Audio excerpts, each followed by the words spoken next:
ebimuna byogera kebimunendeka kababulire nze kabakaza zabayimbira obuyimba bw'omukwano naye kati nakyusizaamu kwenyabula kakati nyimba ku bine biriwo ku nsonga zambe walaye zabula.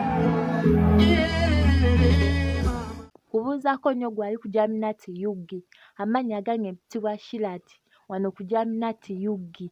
Omuyimbi King Sarah yabadde wali e Nabbingo ng'ayimba freestyle, akayimba ka Kimala Kimala. Abantu baasaakaanye, abantu baanyumiddwa. Kankuwe kano akatambi naawe weerabireko. Walayi tuli Nabbingo wano, Sipiika tuli Nabbingo wano, walayi tuli Nabbingo eno. Oba mbinyumye munnange oba mbireke, embinyumye munnange oba mbireke, abantu bendimu walayi nze oba mbabulire, embanyumize mbazi oba nzireke.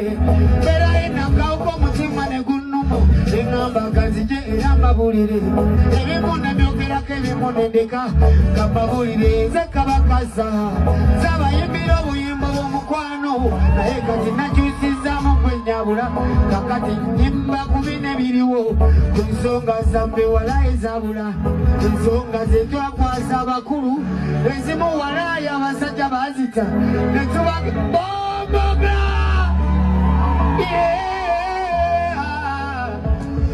emirembe gyaliwo emirembe gyaliwo kwejangu nkubudde wano akamwanyi